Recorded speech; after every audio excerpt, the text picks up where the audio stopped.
ఓం నమ శివాయ. కార్తీక పురాణం అధ్యాయం 21. కార్తీక మాసంలో తులసితో శ్రీ మహావిష్ణువుని పూజించడం మరింత ఫలాలను ఇస్తుందని తెలుసుకున్న పృథు మహారాజు శ్రీ మహావిష్ణువుకి తులసి అంత ప్రీతికరమైంది ఎలా ఎందుకని అడుగుతాడు. అందులకు సమాధానంగా నారద మహర్షి చెప్పడం మొదలు పెడతాడు. ఒక్కసారి దేవేంద్రుడు తన పరివారినంతటినీ తీసుకొని కైలాసానికి వెళతాడు.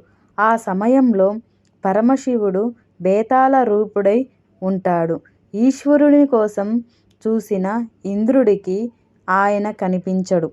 దాంతో బేతాళ రూపుడి దగ్గరికి వెళ్ళి సదాశివుడు ఎక్కడా అని అహంభావంతో అడుగుతాడు.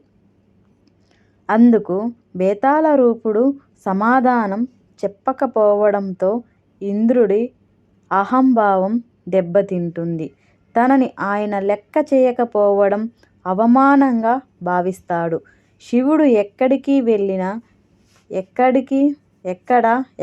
వెళ్ళాడు అని ఇంద్రుడు కోపంగా అడుగుతాడు.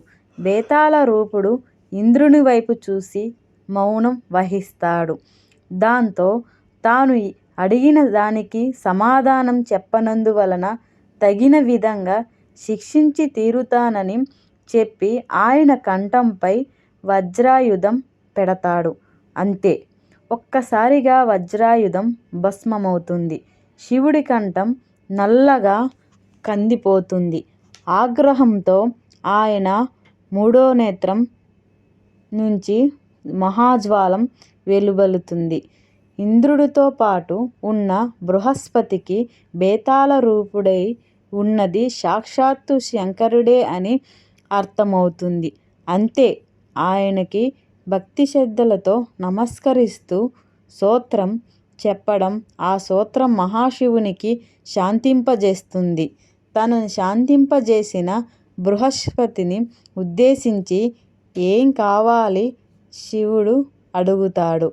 ఆయన మూడవ నేత్రం నుంచి వెలువడిన జ్వాలను ఉపసంహరించమని బృహస్పతి కోరుతాడు. అయితే అది అసాధ్యమని చెప్పిన పరమశివుడు ఆ మహాజ్వాలను గంగాసాగర సంగమంలో కలిపేసేలా చేస్తాడు. ఆ క్షణమే ఆ తేజస్సు బాలుడిగా మారుతుంది. సముద్రుడు ఆ పిల్లవాడిని తన కుమారుడుగా హక్కున చేర్చుకుంటాడు. అయితే ఆ పిల్లవాడు అదే పనిగా ఏడుస్తూ ఉంటాడు. ఆ ఏడుపు సత్యలోకంలోని బ్రహ్మదేవునికి కూడా సిమితం లేకుండా చేస్తుంది. దాంతో ఆయన వచ్చి ఆ పిల్లవాడు ఎవరని సముద్రుణ్ణి అడుగుతాడు. తన కుమారుడేనని చెప్పిన సముద్రుడు ఆశీస్సులు అందించవలసినదిగా కోరుతాడు. అంతలో ఆ పిల్లవాడు బ్రహ్మదేవుని గెడ్డం పట్టుకొని లాగుతాడు. చురుక్కున మనడంతో బ్రహ్మదేవుని కంట వెంట నీళ్లు తిరుగుతాయి. ఆ కన్నీళ్లు ఆ బాలుడిపై పడతాయి. తన కళ్ళ నుంచి రాలిన నీటిని ధరించిన కారణంగా జలాధరుడు అని ఆ పిల్లవాడికి బ్రహ్మదేవుడు నామకరణం చేస్తాడు. మహాశివుడు తప్ప మరెవరు ఆయనను వందించలేరని దీవిస్తాడు. జలాధరుడు యవ్వనవంతుడు అవుతాడు. మహాపరాక్రమవంతుడు అవుతాడు. చక్రాచార్యుడై సలహాలు సూచనలతో దానవ సమూహాన్ని పరిశీలిస్తూ ఉంటాడు.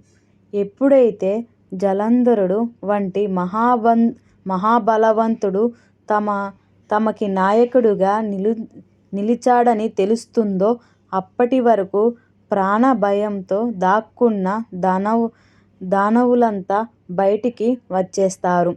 అందరూ కూడా జలంధరుడి నాయకత్వాన్ని అంగీకరిస్తారు. జయహో అంటూ అతన్ని అనుసరించడం మొదలు పెడతారు. ఆయన శౌర్య పరాక్రమాలను కొనియాడుతూ ఉంటాడు. అలాంటి సమయంలో తలలేని రాహువుని చూసిన జలంధరుడు అందుకు కారణం ఏమిటని అడుగుతాడు. సముద్ర మథనం, అమృతం ఉద్భవించడం, దేవతలు చేసిన మోసం ఇవన్నీ కూడా అప్పుడే ఆయనకి తెలుస్తాయి. దాంతో ఆయన ఆగ్రహవేశాలకు లోనవుతాడు.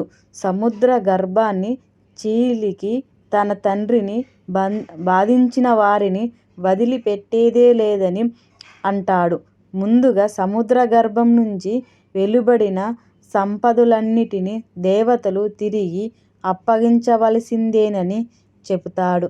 ఆ విషయాన్ని గణర్వుడు అనే ఆ అసురుడితో ఇంద్రుడికి వర్తమానం పంపుతాడు.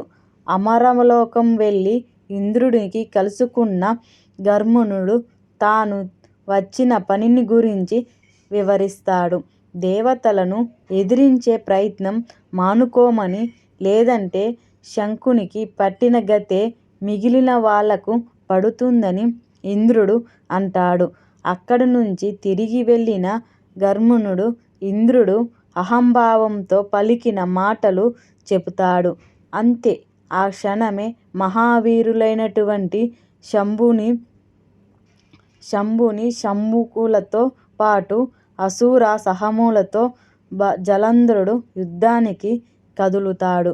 విషయం తెలియగానే ఇంద్రుడు కూడా దేవతల సేవలను రంగంలోకి దింపుతాడు. దేవతలకు అసురులకు మధ్య భయంకరమైన యుద్ధం ఉంటుంది.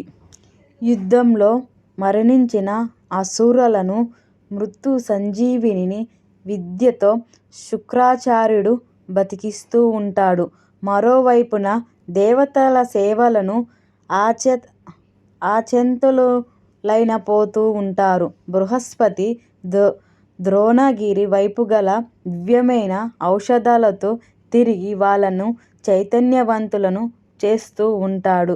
ఈ విషయాన్ని గ్రహించిన జలంధరుడు ఆ ద్రోణగిరిని సముద్రంలో పడవేస్తాడు. దాంతో దేవతలంతా కూడా అక్కడి నుంచి పారిపోయి వేరు పర్వత గుహలలో దాక్కుంటారు. అమరావతిని జలంధరుడు ఆక్రమిస్తాడు. వేరు పర్వత గుహలలో దాక్కున్న దేవతలను వెతికి పట్టుకోవడానికి వెళతాడు. కార్తీక పురాణం అధ్యాయం 21 సమాప్తం. ఓం నమః శివాయ.